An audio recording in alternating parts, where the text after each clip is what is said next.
All right, it says we're live.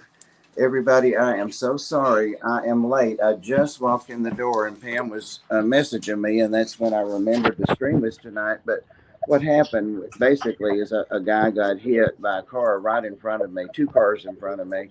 Oh my Oh God. no. We all had the light to turn left, and I was leaving the arc, and I was just in that line, following car after car to turn left. And two cars ahead of me, the second car ahead of me, this man walked out. There was a truck of some kind in the lane stop for the light. And I don't remember what kind of truck, but it didn't stay around. Anyway, the man just walked out and he got hit, and it was mostly his leg, the leg on the side the vehicle was on, but he went down hard. And so I pulled off after I turned. I am a nurse, so I pulled off and I went back, and a lot of people had stopped to help him, and they were carrying him out of the road and putting him on the curb. And he had a compound fracture. His bone was sticking out of his pants and all that, but Poor guy. he was conscious and that kind of stuff. But I think he was drunk, and he may have been homeless, or he may just have been really grubby like I am most of the time. But it was just so sad. And then people had already called 911, and they wanted witnesses. And of course, I had been a witness, and so I said I would stay and talk to the police. So that's what took so long. I wouldn't do anything to him, except there was somebody there that was a paramedic or a nurse or a doctor or something, and she knew what to do. Just immobilize it and don't move it around and don't cut any arteries with the bones and all that. But anyway, my adrenaline's still pumping, but I just told the police what I told you all, and that he just walked out. And thank God it wasn't me that hit him. He couldn't see, I don't think, and he may have just thought the cars had stopped, but I don't think so. I think he just didn't realize cars were coming. I don't think he really even realized. But I'm just so glad it wasn't me that hit the poor guy. Oh my gosh. Anyway, That's terrible. it is terrible, but that's where I've been. So I need to calm down and talk about some Well, that snakes. is more important. Well, I didn't like do anything to help the guy, but they did want witnesses, and there were only two of us that actually stayed. And I bet 15 people saw it. It was a real busy intersection, but I just didn't want the person that hit him to be blamed. Because it could have been anybody, and he just walked. He was just there. He just stepped out from the truck that was stopped right in front of that guy. So anyway, enough of that.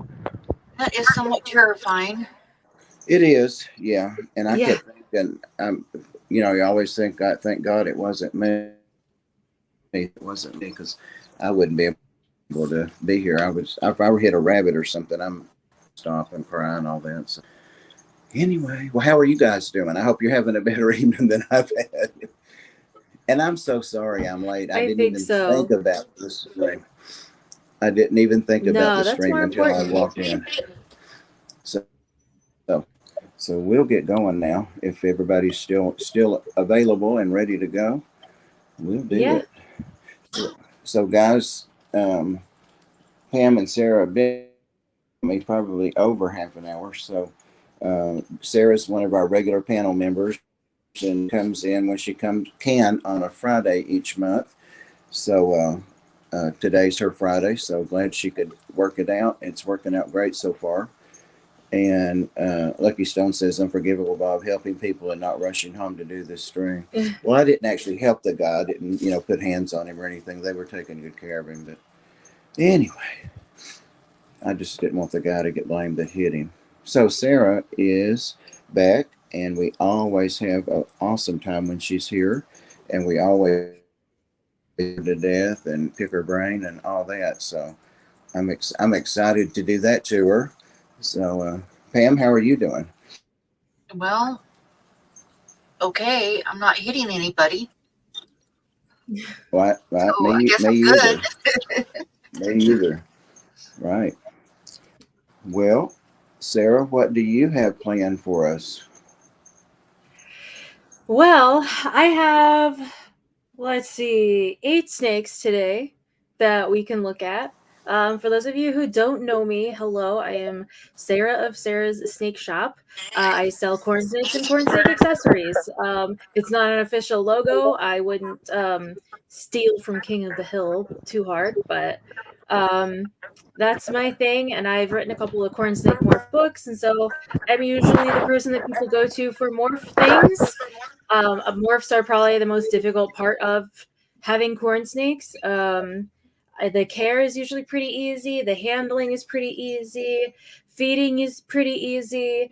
But learning the morphs is probably one of the hardest things. So that's kind of what I do. And yes, I am looking goth tonight. It is Halloween month. Like we're only like less than 2 weeks away from Halloween, and my husband's birthday is also near the end of this week, and he also likes this look, and so of course, do it for spooky month, but also because my husband likes it.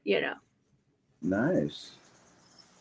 Nice. Now, does he like? And I'm also here, of course. Go ahead. I was going to say, does he do the goth look too? No, he doesn't. He's very much a went to prep school kind of, he's a typical preppy white guy kind of look. But he I don't know. We match somehow. He was never much of that. I got him to dye his hair once, and he dyed it like a dark kind of red color. And that's about it. That's as far as he's gone, I think. I might be able to convince him to wear like black nail polish or something once in a while, but no, yep, grew up in a very typical Catholic family, and so not too much on the goth side for him.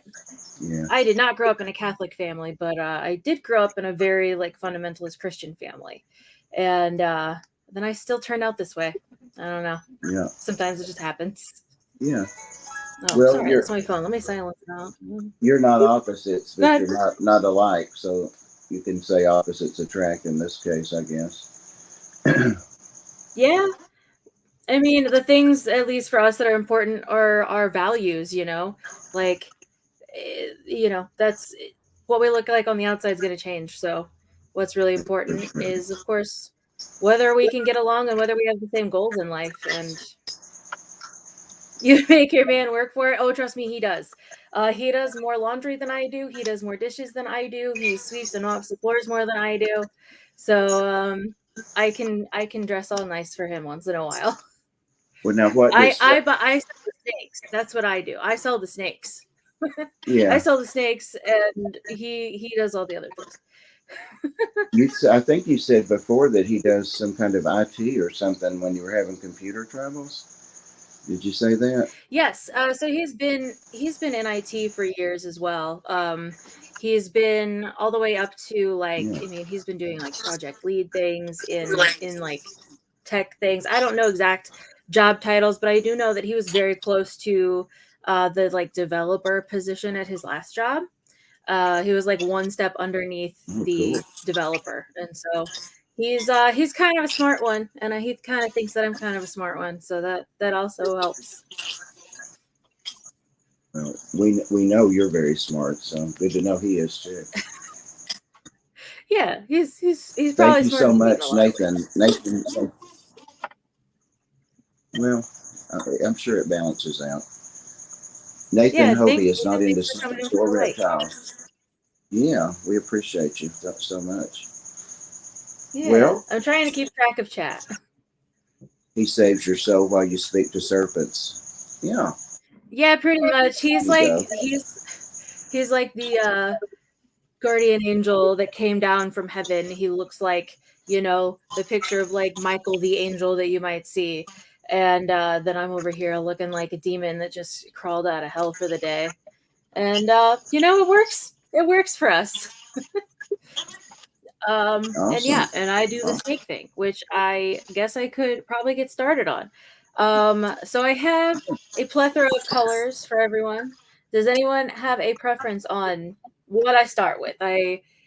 Red, pink, yellow, whatever. Pick red. Did I say red? I said red already. Whatever. Pink. White. You posted a pink snake just a day or two ago, and I fell in love with that snake. Let's see.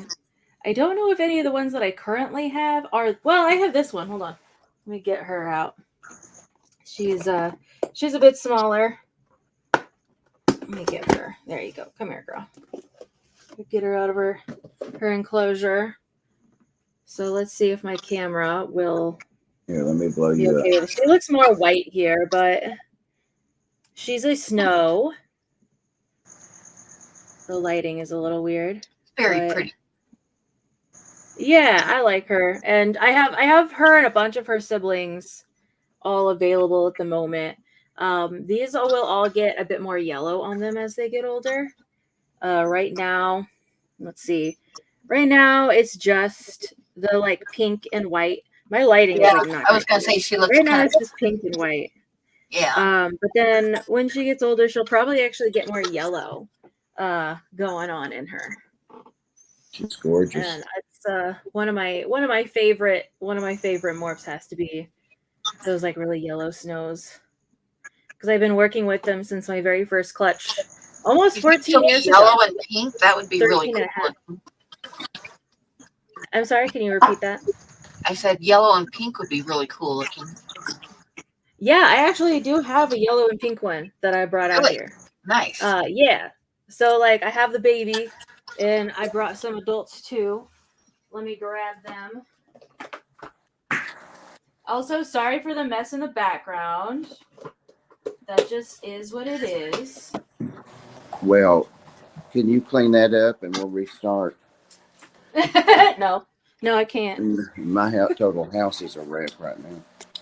I'm a messy person by nature, so I don't know if her colors are going to show up better, but she definitely has that yellow and that like pink background going on. Yeah. Very cool looking snake. Awesome. She is a halo snow motley, and she's also got frosting, so you might be able to see maybe Yeah. how like she has sort of the pink outlines and then like there's white in the middle. I don't know. Yeah. My lighting is not good today. But yeah, so that's pretty much like what happens when the saddles get frosted out. They just kind of have no color in the middle. She is a type of albino. Albino, I know people are like, okay, slow down, hold on. We gotta talk. So so albino is technically a term that means the removal of any pigment, any single pigment.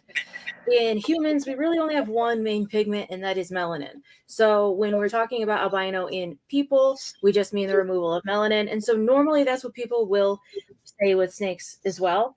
And so yes, it is like a common term for amelanistic, but corn snakes also have two other main colors as well as some sort of secondary colors. The other main colors being yellow and red. And so there's black, yellow, red, and then there's a couple of other like secondary yellows and secondary reds as well. But with those three main colors, we have the removal of two of them here. So she's kind of like a double albino. So she has the removal of melanin, which makes her lighter colored, but just a snake that has the melanin removed would actually be red and white because they have that extra red pigment as well as yellow coming in. And so we don't say albino just because it's too vague, really, in the corn snake community. We use like the more scientific term of amelanistic, meaning no melanin. And it also is combined with anerythrism, which is the removal of erythrin, which is the red pigment as well. So she's the combination of two mutations that take away pigment, and all she's really left with is a little bit of the like skin tone pink color and some yellow. That's pretty much it. Wow. And frosting, I kind of showed it there. Let me see if I can get it back again. All right, so this is her saddle outline, this pink area. In the middle, that would normally be a solid pink, but it's white on her, and that is what we commonly call frosting. There is kind of a debate in the community whether we should keep the term, because there was a morph called frosted years ago that was a hybrid morph. And so a lot of people kind of confuse the concept of frosting with like the term frosted. So it's kind of weird, but we also have a lot of morph names that do stuff like that, and nobody else seems to bat an eye. So it's hard to say. There are some T positive and T negative albino in some snakes. corn snakes do not have that we can really identify, that we have identified yet, a T positive. For those of you who don't know, that's tyrosinase. It's a pigment, and the T is tyrosinase. And T negative would be taking an albino that takes out that pigment as well, and then T positive, that pigment remains. And it's essentially like a dark brown pigment, or like kind of a muddy brick red pigment in a lot of snakes. We don't really have that mutation in corn snakes, but there are a lot of snake species that do have it. I think that there's definitely some in like some milk snakes. You can get some T positive or T negative albinos. Beauty rat snakes. I used to raise Chinese beauty rat snakes, and there's a T positive and a T negative there. And those are so easy to get mixed up from when you're buying online. Like, I know this is mostly, I'm a corn snake person, but back before, for anyone who knows what iansvivarium.com is, it's like the main place to go look at corn snake morphs and like kind of educate yourself and familiarize yourself with the way that each morph looks. It's like the biggest corn snake morph guide on the internet right now, iansvivarium.com, for anyone who like wants to try to look it up. Hoping for a halo in the future. I always have them. I have them every year. It's like my main thing. Hold on, trying to backtrack. Where was it going? So Ian's Vivarium used to also do morphs for other species. They have specialized to corn snakes now, but when I first got in the hobby 13 or so years ago, they were also trying to do other species. I don't know if they had a ball python portion, but they were working on getting a Chinese beauty rat snake portion going. And I did all the research for that, like 90% of the research for that. And they were about to publish it. And then I think it was like up on the website for like maybe a couple of months, all of the research that I did. And then they decided to start specializing in just corn snakes, and all of that was removed. So for anybody who wanted some iansvivarium.com history, there's that. T negative have red eyes. Yes. And T positive have dark eyes. Correct. So T positive tyrosinase is a pigment, like a dark red pigment, saying that it's a T positive albino. Like that's why I don't like albino, but T positive albinism would mean that it's still there, like it's positive. Your snake is positive for having that pigment, which means those sort of like darker eyes are going to remain. And then T negative means that negative, or that pigment has been removed. The snake is negative for that pigment, and that would leave them with eyes like that. Yeah. As opposed to like more of a dark red color of pupil, as well as like they have a slightly different overall color. With like corn snake albinos, there's no reds at all. But if you have a T positive albino of some other species, they will have like a little subtle like dusty red color to them a little bit. Yeah. My blood python is T positive, and so has dark eyes. Yep. Yep. And I'm imagining there's probably some like reddish tones to it. Yep. And I know, oh yeah, that's why I was talking about Chinese beauty rats. I used to raise Chinese beauty rats, and they have a T positive and a T negative, but so many, like if every single time that I bought an albino, not every single time, but there were a couple of times that I bought albinos from people, and I was like, I need a T positive, and then I got a T negative.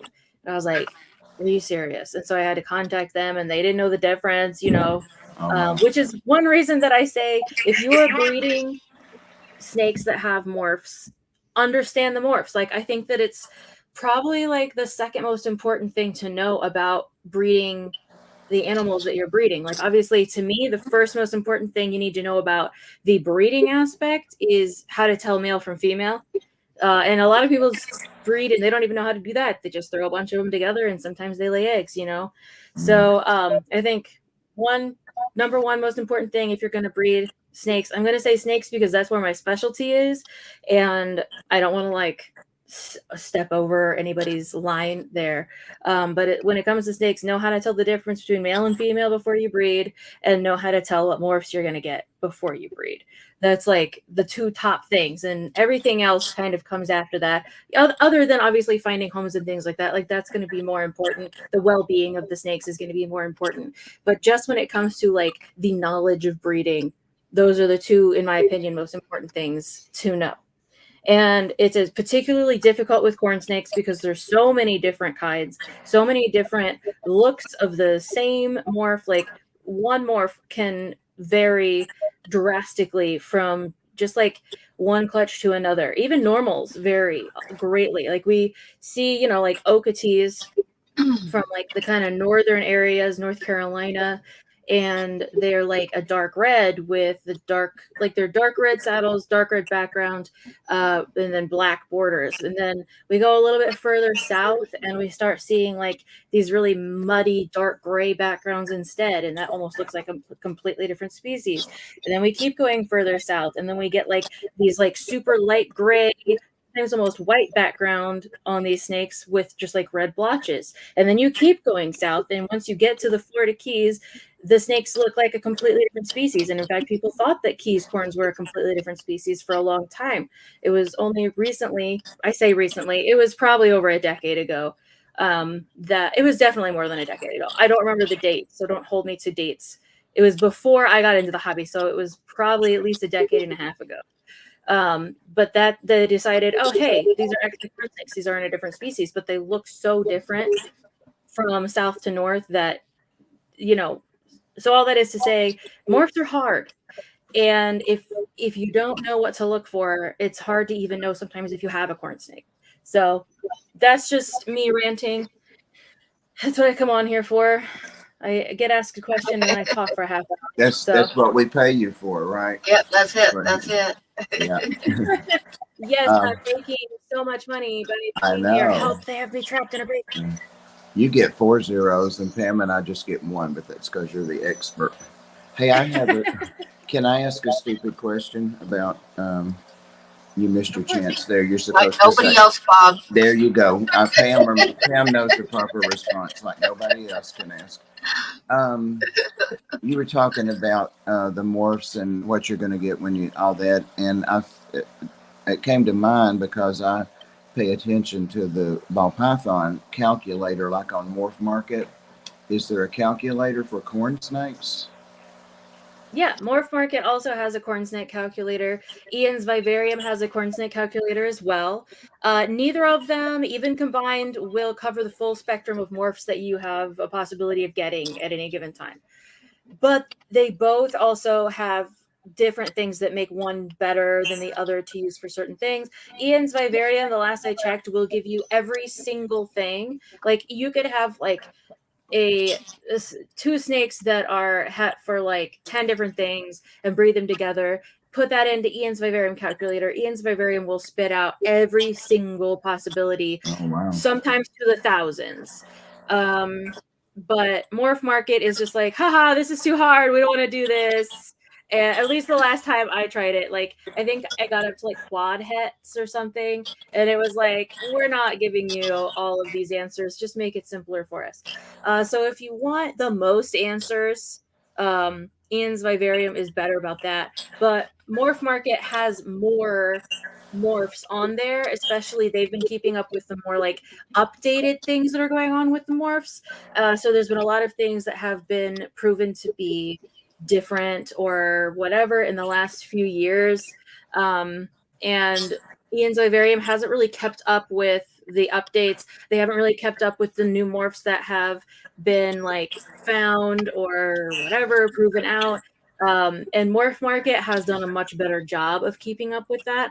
So it kind of depends. They both have their place. Neither of them will give you 100% answers, because like they're not going to calculate for something like Okatee or Pinstripe or stuff like that, or frosting. Like neither of them are going to be like, oh yeah, you're going to get frosted, snakes out of that, because that's just not what these calculators can't really do that. So part of it is just experience and looking at tons of morphs and just like getting familiarized with everything. One analogy that I like to use that my dad told me a long time ago is he was actually talking about people who look at money and find counterfeits. And they were interviewing someone whose job that was, and that person said, we look at the correct, we looked at like at non like I can't even think. So they look at correct bills all day long, bills that are not counterfeit all day long. They're so familiar with what a non-counterfeit bill is like that when a counterfeit one comes up, they immediately know. And that's how corn snake morphs kind of have to be. You kind of have to look at 1,000 different examples of the same morph, compare it to 1,000 different examples of a different morph, and then you can finally it'll at some point click in your brain where you'll look at something and you will just know that's not that morph, or that is this morph over here. It just takes thousands of hours, which I was homeschooled growing up, and a lot of that meant that I was sort of teaching myself in high school, and I spent 8 hours a day looking at corn snakes some days, and that was not a healthy way to go about things. However, you know, I was able to write a lot of I was writing papers for my mother about corn snake morphs when I was in high school. Cool. So like these things were like already, like I spent so much time on them already. I kind of have a leg up with it, which is why I try to help people understand it better. Why I've halfway taken it upon myself to like make all the videos on my YouTube channel for like helping to educate about morphs. I do the consultations where like you can sit down with me one on one and we can talk about whatever you want, corn snake wise, because like I want to help people learn this stuff, because like I know that I spent literally my formative years memorizing corn snake morphs. And so, okay, girl, you are fine. You are okay, madam. Oh, jeez. Her She name is hits you. Andrea, by the way, for anyone who wants to know. She's a little jumpy today. Oh. So now that I'm done with my monologue, I'm going to swap snakes because she's a little nervous. And if anybody has any questions or comments in the meantime, now's the time. Now's the time. I had another one, but Pam made me feel so bad when I asked that first one. I actually forgot what it was. Well, I am back. Let's see. You have to pipe the frosting. Yep, you have to pipe the frosting, right? So I went ahead and swapped to yellow. This is another one of the caramel tesseras. I had one of her sisters here last month. And so I have her this time. She's a bit more chill than her sister is. She is also available on my website right now and also on my Morph Market. And Oh, she looks really she's just cool. a cool snake. The belly. Very I nice. Super remember cool that belly. sister. Her sister has like a solid black belly, and she Mhm. has the opposite. She has like the solid white belly. She just ate yesterday, so if you do see a little bit of a bump, she had a leftover pinky mouse from one of the babies that didn't want to eat. I was like, I'll just throw it in for her. So she's not like bothered by the fact that she just ate yesterday because it was such a small meal. But if you notice the bump, that is what it is. She does not have, actually, she does have a name. I was going to say she doesn't have a name, but she does, and I don't remember what it is. I was naming them after, I don't even know. So on my YouTube channel, I have memberships, and one of the membership perks for the second tier is you get to help name my snakes, the ones that I keep and the ones that I sell. So my members named her, and I don't remember what it was, but she's pretty cool. I'm keeping one of her sisters. It was really difficult to choose between her and the other sister. She's got such a cool head pattern. I think I like her better than the sister, the white belly. Yeah. She also just has a more chill personality. She's just hanging. She's like, okay, this is fine. Oh yeah, Jenny Lynn, thanks Tell for the difference between reminding yellow me. and blue. Oh yeah, that was a thing we mentioned. Yeah. Or so, I think. I don't know. Someone talked to me about that today. So it's not easy to tell just by looking at the tail. But there's a few tricks that I can mention. So first, I'll explain to you where the male's peens are. Males have two peens, and they are in the tail. They would be tucked in the tail, So you can see her cloacaea right there, the vent. If she was a male, this much of her tail about from the vent would be a bit thicker, and her tail would also be about that much longer than it is. So if you can imagine it being about a third longer, or maybe about a quarter longer, if that makes sense. So normally the males will have longer and thicker tails that don't really start to tape. Like you can see her tail is a pretty even taper all the way to the end. A male's tail will have a bit more of a bump here that might even get wider before it gets smaller again. So that's one way to like tell by looking. It's not 100%. It will be easier if you. Do I have a light facing my camera off screen? That over there? I have a tiny light way back there, but I have a light behind here, if that makes sense. Don't have a light facing my camera. No. Is the light like being weird or something? So the other ways that you can tell are by popping. And I'm not gonna do that because I don't have I could do it with a male. I'm not gonna do it with a female. Here, oh let me get a male and I'll show you.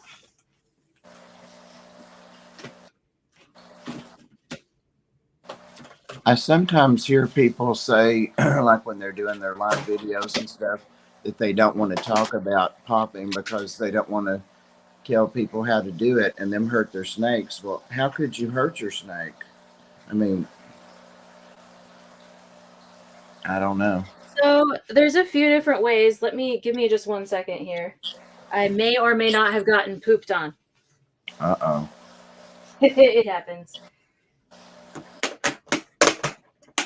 Come here. All right, so here's another little guy who is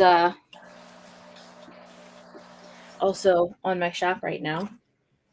He's an ultramel. He's so freaking cute. He is. So cute. Oh my gosh. I just can't keep them all, but he's so adorable. Anyway, so I will do it and I will show you. I don't recommend anyone do this without being trained. I definitely recommend doing training before you even attempt this. But I will say it is easier to practice on a known male. So you kind of just, let me get to, there you go. See his two little peens? Yep. Females don't have that. And when you do it right, they are completely unbothered. When you do it wrong, you can potentially damage the hemipenes themselves. If you push down on the hemipenes, you can bust blood vessels. I actually, one of my snakes did die that way. Not directly because of popping, but because they had busted a blood vessel in the peen and pretty much bled to death that way. And so it was actually after breeding. I had put them in together and noticed the blood and didn't know if it came from the male or female. And then like the next morning, the male was unfortunately gone and his tail was full of blood. So that's something you want to avoid is pushing down on the hemipenes. So if you are not like 100% comfortable, if you haven't been trained, don't even try. It's not worth it. It's not worth hurting your snake, whether male or female. You can also, if you do it too harshly, you can pull on the skin too hard. There's a lot of like things that you can do that could potentially harm them. There's also probing, where you would go in with a little probe in that direction. You don't want to probe something this small. You probably don't want to probe anything that is any smaller than the first girl I had out. Maybe a little bit smaller than her would be okay. But for the most part, she's probably the smallest you would want to probe. But basically, the probe would go in. A female would only go in a few scales, maybe up to 5. And then a male, because he has the pockets for the peens to be in, the probe can go all the way back, sometimes up to like 15 scales. Usually it's like between 8 and 15 scales. So that's one way to sex them. There's also a very safe and cheap and easy way to sex them, and that is on Morph Market. They have the ability for you to get genetics tests done, which will tell you the gender of your corn snakes. They can do it for any colubrid, as far as I'm aware, and it's not that much money. I don't think the service is available outside the US yet, but inside the US, at the very least, you can just send in a shed skin of your snake and they will tell you what the gender is. It costs about $20 to $30. And especially if you're just if you're not like a big breeder, because like if you're a big breeder, like you need to just learn how to do it yourself probably. But if you just have pets or if you're just sort of a casual breeder, it's worth just sending those shed skins in if you aren't comfortable doing it yourself. They can also tell you what genetics other than sex, right? Some of them, I'm not sure if they've done the whole corn snake genome yet. I don't know for sure. I know that they're working on it, but I don't know 100% if they. I think that they maybe can do that with ball pythons right now, but I don't know if they can do it with corn snakes right now. Yeah. He's so chill. Seriously, he's so cute, and he's got a heart on his head, like, and his picture on Morph Market is adorable, and I just seriously don't understand why he's still here. Like, I sometimes these snakes, like, I think that they're going to be sold in the first day, but it's partially because I know them and I'm like, I know this is such a sweet little snake. Look at him, he's so cute. I was going to ask you what his head stamp was, and I was going to say I hope he doesn't have that penis on his head. No, it looks more like a heart, or yeah. It's a cutie. And he just doesn't seem to mind being handled. He's just like, hey. If he did have a penis on his head, you could name him Bob. Right. Bob Dickhead. Right. He is actually very nice looking, Dragon Lee. Yeah, I just love, he's got such a clean pattern. I don't know. If he doesn't sell, I'll keep him. I mean, that's just how it works. So, he is the closest to what we would consider to possibly be a T positive albino. Because again, with corn snakes, they're gonna keep the red anyway. Amelanistics are gonna keep the red anyway. And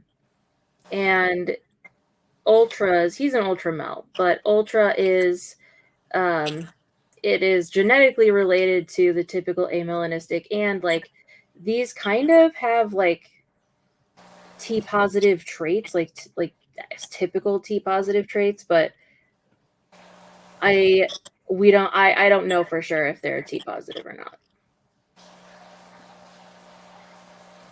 What do you want, bud? He's really calm. Hey, bro. He just laid down on the keyboard. He's fine. Boop. So, I have more snakes, but I don't know how much more time we have left. It's up to you. That's up to you because we don't have to get off for anybody, I don't think. Okay. Well, I'm sure that my husband is looking forward to spending some Friday night time with me.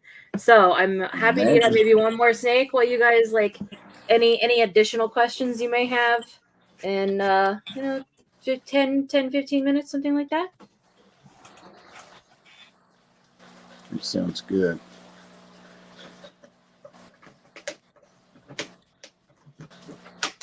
Oh, June is doing her members only live stream next. So okay.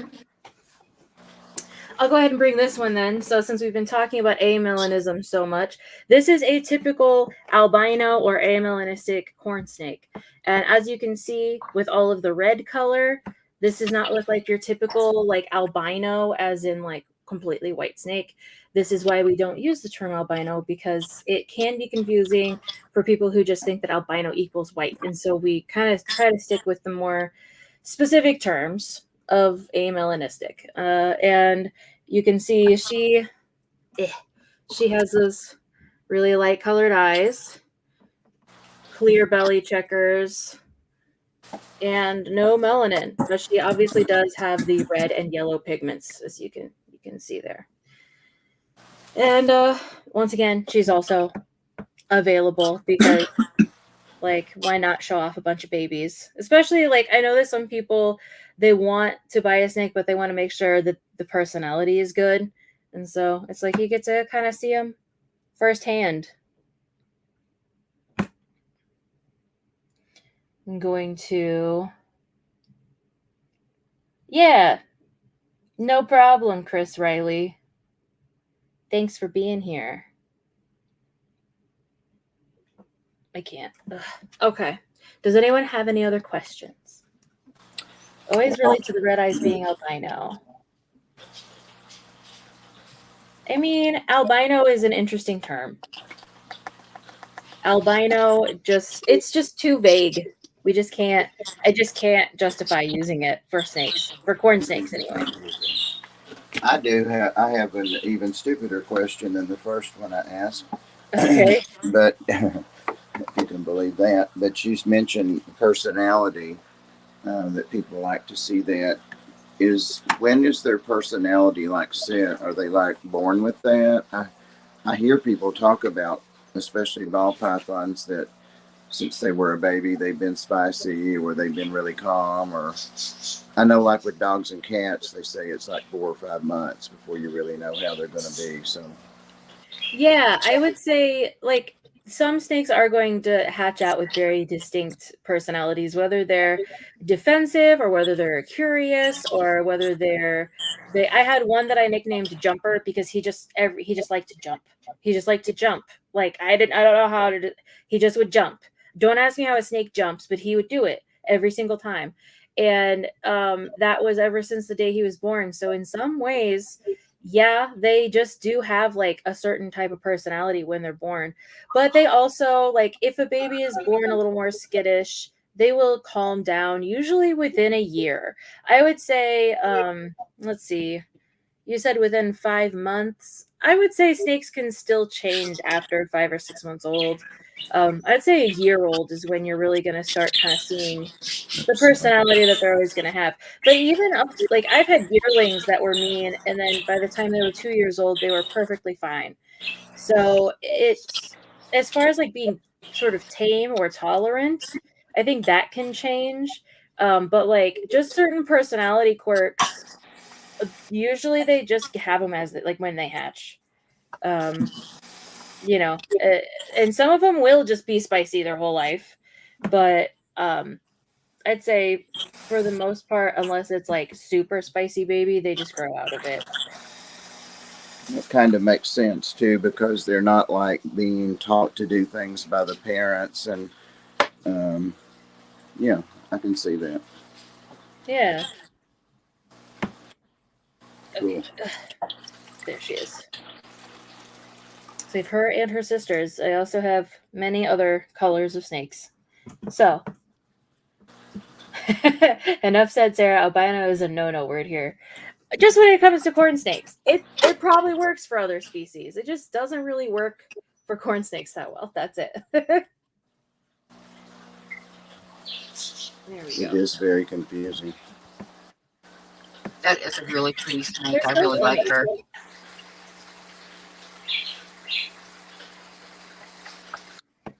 her. Okay. I mean, I would say all albinos do actually have red eyes, but not everything that has red eyes is an amelanistic. And like, if you have a T positive albino, then they don't have red eyes. So, never mind. Well, y'all, I am about to be ready to wrap up. 8:45. All right. All right. Sarah's been pooped on and needs to shower now. Well, again, I'm so sorry that I was late and had you all waiting. It's all right. We understand. That seems like a reasonable circumstance to be late. I know it sounds like I'm getting a real sore throat from being out there because I was out in a t-shirt and shorts that time. So, well, does anybody have any final questions or comments? Or Sarah's very open about her snakes' personalities that she has for sale. Yep. Yeah, I mean, if I'm going to be selling pets, people want to know what type of pet they're getting.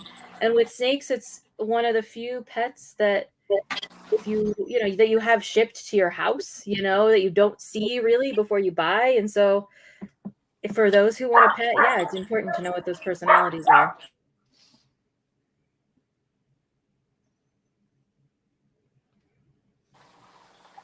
No other questions unless somebody's typing.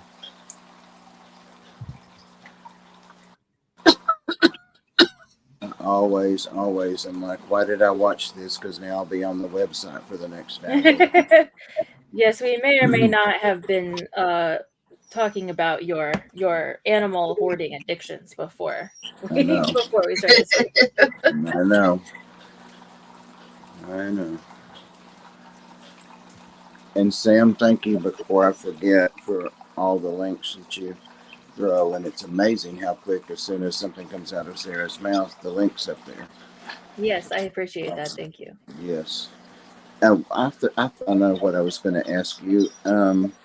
You made an announcement, I believe, on Facebook or somewhere about your published book, and that it's going to now be. Could you mind talking about that real quick before you go? Sure. So I wrote 2 Corn Snake Morph books. Both were sort of written for the beginner in mind. They're a mixture of learning to identify individual morphs as well as like the history of the morphs themselves. I wrote them in. I wrote one in 2016, I think, originally, and then one in like 2020 or no 2018. I don't remember the dates. Sorry, but I originally did have them as physical books, but it was really difficult to keep that maintained. And so I went to ebook only for a while, but now I am going back to having physical copies again because I know a lot of people want to have a physical copy instead of just an electronic copy, and I totally understand that. I'm going to start selling it on Amazon. I have, like I said, I have 2 books. The first one is I have sent out for the proof, and then once the proof is approved, then it will be available, and I will have the link for that. I already have the ebook up on my website. I'll have the link for the physical book on the website as well. So if you want to check that out, I will also have the second book going up eventually, probably within the next few weeks, assuming that the first one goes okay with Amazon, because this is the first time I've sold anything on Amazon. And your snakes are on Morph Market. We saw Yep, the links and for on my that. website as well. So either one. I do tend to update Morph Market more often. I will eventually be phasing the sales out of my actual website and just selling on Morph Market probably. Yeah, that's what I saw. Yeah. Yeah. Okay. Thank you. Thank All you. right. Thanks for having me again. It's been awesome. All right, guys, I'm going to go ahead and end up. And thank you so much, Sarah. And thank your calmer, more sedate, what is True Lace other half for sharing you with us. He's happy to No, do you it. He got gets to see me on camera having fun. He may or may not have been in the chat at some point. Oh my God, I didn't think about him. Like, who's that guy that keeps making the stupid comment? That's Mohr. Might have been him. All right. Thanks, everybody. And thanks again, Sam. Thanks, Sarah. And thank you, Pam. All right. Yep. Good night. You have a good night.